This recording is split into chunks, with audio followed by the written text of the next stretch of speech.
Matapos parangalan bilang Coach of the Year sa 31st PBA Press Corps Awards Night, inalala ni Chot Reyes ang pinakamabigat na yugto ng kanyang karera bilang coach. Narito ang report ni teammate Jamaica Bayaka. Naging emosyonal ang TNT tropang 5G head coach Chot Reyes nang balikan ang isa sa mga pinakamahirap na pangyayari sa kanyang mahabang karera sa basketball. Sa kanyang talumpati sa 31st PBA Press Corps Awards Night na ginanap sa Novotel, Manila, binalikan ni Reyes ang panahon nang siya ay mabu ng mga fans sa 2023 FIBA World Cup game ng Gilas Pilipinas kontra China sa Smart Araneta Coliseum. Aminado ang batikang coach na iyon ang pinakamababang punto ng kanyang propesyon at muntik na siyang magdesisyong magretiro sa pagko-coach. Pero kahit nasaktan sa mga batikos, mas nasaktan umano siya nang makita ang reaksyon ng kanyang pamilya noong gabi na iyon.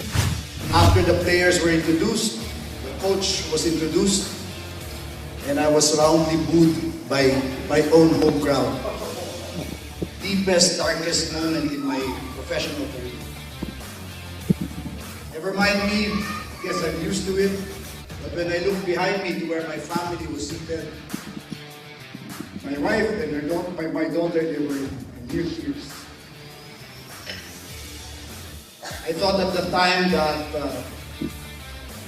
I had enough of coaching, that I didn't deserve everything that had happened so far.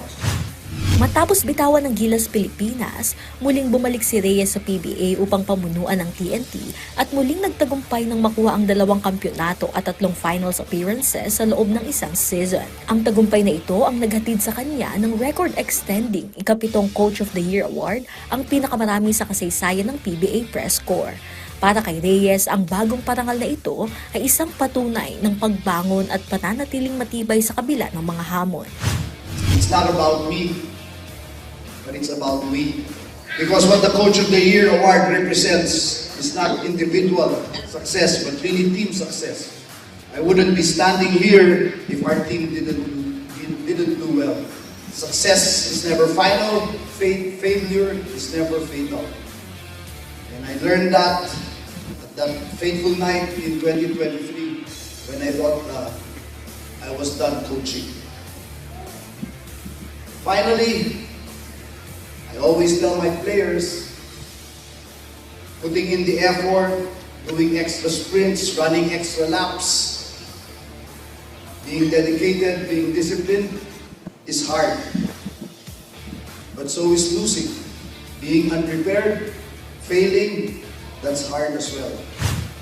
Jamaica Bayaka para sa atletang Pilipino para sa bagong Pilipinas.